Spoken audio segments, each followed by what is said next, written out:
Stories میں آپ کے سامنے رکھتا ہوں، بہت ہی ایمان افروز کہ ہمیں قرآن و حدیث میں کچھ سٹوریز ملتی ہیں کہ وہ لوگ جنہوں نے سبحان اللہ اللہ سبحانہ تعالیٰ کی ذات پہ توکل کیا، تو اس میں انشاءاللہ سب سے پہلے تو رسول اللہ صلی اللہ علیہ وسلم کی سٹوری، سیرہ ہمارے لیے بہترین ایک سورس ہے ٹو انکریز آر توکل۔ دیکھیے سورہ آل عمران آیت نمبر 173 اور 174 کا اگر مطالعہ کیا جائے تو اس میں اللہ سبحانہ وتعالیٰ نے تعریف کی ہے صحابہ کی اور رسول اللہ صلی اللہ علیہ وسلم کی، اور تلقین کی ہے صحابہ کو، رسول اللہ صلی اللہ علیہ وسلم کو، اور یہ باور کرایا کہ تم لوگ ان سے نہ ڈرو، یہ جو تمہیں ڈرا رہے ہیں بلکہ تم صرف اللہ سبحانہ وتعالیٰ سے ڈرو۔ اور بلکہ ہپوکریٹس انہیں ڈراتے تھے آ کے کہ جی بھاگ جاؤ، نہ مدد کرو، نہ پیسے خرچ کرو، کیا فائدہ محمد صلی اللہ علیہ وسلم کا ساتھ دینے کا۔ لیکن اللہ کہتے ہیں کہ ان باتوں نے انہیں انکریز ہی کیا فیتھ میں۔ تو وہی بات ہے کہ دیکھیں مشکل نہیں آئے گی تو فیتھ انکریز کیسے ہوگی؟ تبھی تو اللہ نظر آئے گا، ٹو بی آنیسٹ، جب معاملہ جو ہے وہ ہاتھ میں ہی نہیں ہے تبھی تو اللہ سبحانہ تعالیٰ پہ یقین قائم ہوگا کہ اللہ کی ذات بھی تو ہے نا۔ تو کئی لوگ ہیں وہ خود بتاتے ہیں اپنی لائفز میں کہ میں نے اللہ کو پایا ہی تب جب میں کسی مشکل میں پھنسا، ادروائز تو ہیپی گو لکی لائف ہو، سب کچھ مل جائے، کوئی مصیبت نہ آئے، کوئی مشکل نہ آئے، لوگ کہاں اللہ کو یاد کریں گے ٹو بی آنیسٹ۔ ہاں اس کنڈیشن میں بھی کرنا چاہیے آئیڈیلی، لیکن بڑے کم لوگ ہیں جو اس طرح کرتے ہیں۔ تو اللہ تو ملتا ہی تب ہے، اللہ تو دکھتا ہی تب ہے جب انسان کے ہاتھ سے چیز نکل جائے، پھر اللہ کا احساس ہوتا ہے کہ اللہ کتنی بڑی پاور۔ ٹھیک ہے جی، تو اس لیے پھر اللہ نے باقاعدہ صحابہ کو یہ حکم دیا ہے کہ اور اس کا رزلٹ اللہ رہتا ہے کہ so they returned with grace and bounty from اللہ۔ یہ تعریف کی اللہ نے کہ اس جملے کے بدولت کہ نہیں بس حسبنا اللہ و نعم الوکیل، یہ آیت نمبر 173 ہے، ہم اللہ پہ ٹرسٹ کرتے ہیں، اس کے بدولت اللہ نے کیا انہیں دیا؟ اپنی نعمت اور فضل۔ نعمت اور فضل میں اسلام بھی ہے، توکل بھی ہے، سویٹنس آف فیتھ بھی ہے، ایمان کی لذت، اور اس میں مال غنیمت بھی ہے، سبحان اللہ، دنیاوی فائدے بھی ہیں۔ تو یہ فروٹس ہیں سبحان اللہ توکل کے۔ اور پھر اللہ تعالیٰ کہتے ہیں نا کہ no harm touch them and they followed the good pleasure of Allah and Allah is the owner of great bounty واللہ ذو فضل عظیم، بے شک اللہ بہترین فضل دینے والا ہے۔ ٹھیک ہے جی، تو یہ بہت خوبصورت ہمیں غزوہ احد کے واقعے سے پوری ایک سٹوری ملتی ہے کہ جب ابو سفیان جو ہے وہ بہت ہی آرمی کو گیدر کر کے لایا آفٹر دی بیٹل آف احد کی بات ہو رہی ہے، جبکہ نبی صلی اللہ علیہ وسلم نے صحابہ سے کہا تھا حسبنا اللہ و نعم الوکیل۔ اس کے بعد جو ہے وہ ابراہیم علیہ السلام کا سبحان اللہ واقعہ کہ ابن عباس رضی اللہ عنہ کہتے ہیں نا، صحیح بخاری کی روایت ہے کہ one of the last things جو ابراہیم علیہ السلام نے کہی before he was being thrown into fire, that was حسبی اللہ و نعم الوکیل، کہ میرے لیے اللہ کافی ہے اور وہ بہترین ڈسپوزر آف افیئر ہے۔ اسی طرح حضرت حاجرہ رضی اللہ عنہ، ان کی پوری سٹوری جو ہے وہ مینشن ہے، یہ ہمارے پاس جو ہے وہ روایت آتی ہے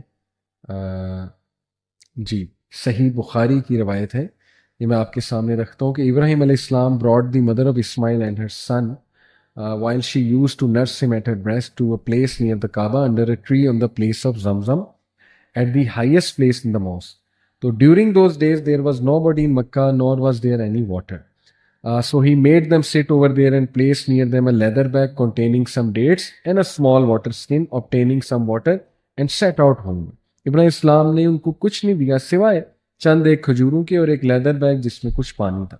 تو جب وہ جا رہے تھے تو اسماعیل اسلام کی جو مدر ہے یعنی کہ اسماعیل وچ از حاجرہ علیہ السلام، انہوں نے سوال کیا ابراہیم اسلام سے کہ آپ ہمیں یہاں چھوڑ کر جا رہے ہیں اس ویلی میں جہاں نہ کوئی انسان ہے اور یہاں پہ ہم جو ہے ہمیں کوئی بھی کمپنی نہیں ملے گی، نہ ہی کچھ اور ملے گا، تو آپ کہاں جا رہے ہیں؟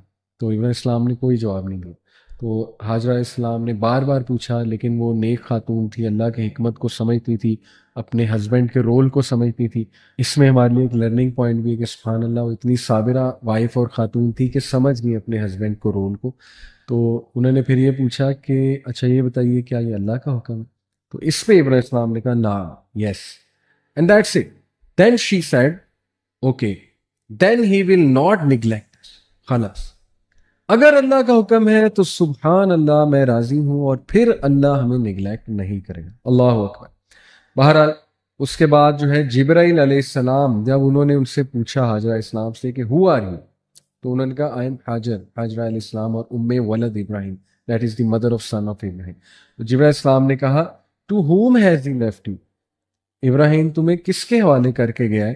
انہوں نے کہا ٹو اللہ، دیٹس اٹ، اللہ کے حوالے کر کے گیا ہے. تو جبرائیل السلام نے کہا he has left you to the one who sufficiency. اللہ اکبر.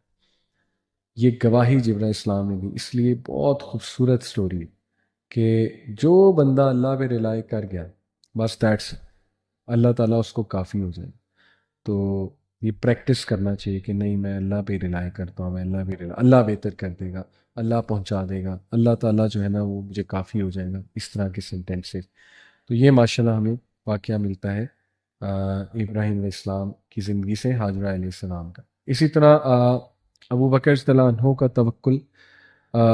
ابو بکر رضی اللہ عنہ آپ کو پتہ ہے کہ ایک غزوہ کے موقع پہ اپنا تمام کا تمام مال لے آئے جو بھی تھا ان کے پاس. تو اللہ کے نبی صلی اللہ علیہ وسلم نے ان سے پوچھا کہ what did you leave for your family؟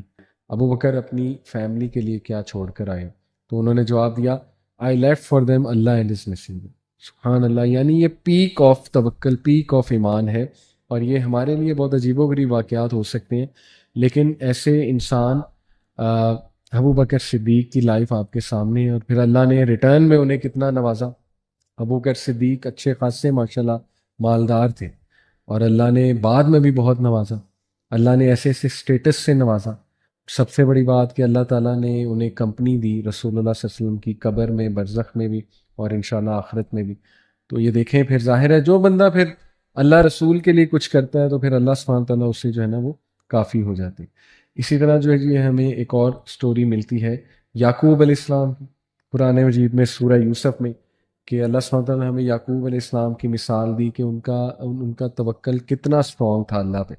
ایک تو اسی بات سے ثابت ہوتا ہے کہ وہ اینڈ تک امید لگائے ہوئے تھے کہ نہیں یوسف واپس آ جائیں، اور ایسا ہی ہو. تو یوسف السلام سے بڑی محبت تھی انہیں. دوسرا ان کو یہ توکل تھا کہ اس میں کوئی اللہ کی حکمت ہے، ان کا یہ توکل نظر آ رہا ہے. تیسرا یہ کہ انہیں یقین تھا اللہ کے وعدوں پہ کہ اللہ تعالیٰ زیادتی نہیں کرتا ہے. ٹھیک ہے، اللہ تعالیٰ کے ہر کام میں، ہر فیصلے میں بہتری ہے، اور ایسا ہی ہوا. لیکن یہ جو خاص واقعہ ہے کہ حضرت یعقوب علیہ السلام کے بچے بہت ہینڈسم تھے تمام. تو انہوں نے اپنے بچوں کو جب ایجپٹ بھیجا نا تو انہیں انسٹرکٹ کیا تھا یوسف علیہ السلام کے پاس جب بھیج رہے تھے، کنگ کے پاس. انہیں نہیں پتا تھا یوسف ہے، لیکن کنگ کے پاس بھیج رہے تھے. تو انہوں نے انہیں انسٹرکشن دی تھی کہ مختلف دروازوں سے انٹر ہونا، کیونکہ تفسیر میں آتا ہے because he feared the evil eye for them. Handsome تھے، خوبصورت تھے، تو ایک جتھا بنا کے انٹر نہ ہونا، ذرا ہو جانا، تقسیم ہو جانا، سیپریٹ ہو کے انٹر ہونا مختلف وہاں سے. تو انہوں نے کہا تھا سورہ یوسف کی آیت نمبر 67 ہے O my sons do not enter through one gate but enter through different gates. After instructing them he علیہ السلام said I cannot avail you against Allah. The decision rests only with Allah. I put my trust in Him alone and all who trust should only trust Him. یعنی بات یہ ہے کہ precaution انہوں نے لی، لیکن ساتھ میں یہ بھی کہہ رہے ہیں کہ پریکاشن اللہ کی تقدیر پہ غالب نہیں ہو سکتی. پریکاشن میں نے لے لی ہے، لیکن اب اللہ سبحانہ و تعالیٰ جو ہے وہ مالک ہے، رائٹ؟ اور اللہ کی جو اپوائنٹڈ ڈگری ہے وہی ہو کے رہے گی، لیکن میں نے اپنی پریکاشن لے لی ہے. اور اب پریکاشن کے بعد میں تمام کا تمام توکل اور ٹرسٹ اللہ پہ کریں. یہ بہت خوبصورت پریکٹیکل مثال ہے اللہ سبحانہ و تعالیٰ کے اوپر توکل کی حضرت یعقوب علیہ السلام کی. اور جیسے اللہ سبحانہ و تعالیٰ نے خود حکم دیا دیکھیں مومنین کو کہ کل لن یصیبنا الا ما کتب اللہ لنا ہوا مولانا وعلی اللہ فلیتوکل المؤمنون. Say nothing ever happens to us except what Allah has ordained for us. He is our helper and protector and in Allah let the believers put their trust. کچھ نہیں ہو سکتا ہم سوائے اس کے جو اللہ نے آلریڈی لکھ دیا ہمارے لیے. اور ہم دعا بھی کریں گے کہ اللہ تعالیٰ اس میں بھی آسانی پیدا کر دے، کیونکہ وہ جانتا ہے ہر چیز کو. لیکن ہم اس بات پہ کام ہیں، کمپوزڈ ہیں کہ ہمیں کوئی نقصان نہیں پہنچا سکتا، الا یہ کہ اللہ کی اس میں اللہ کا کوئی فیصلہ یا اللہ سبحانہ و تعالیٰ نے کوئی آزمائش لینی ہے. لیکن یہ کہ ہم کہتے ہیں کہ اللہ ہمارا ہیلپر اور پروٹیکٹر ہے، اور ہم اللہ سبحانہ و تعالیٰ کی ذات پہ ہی پورا کا پورا جو ہے وہ توکل کرتے ہیں.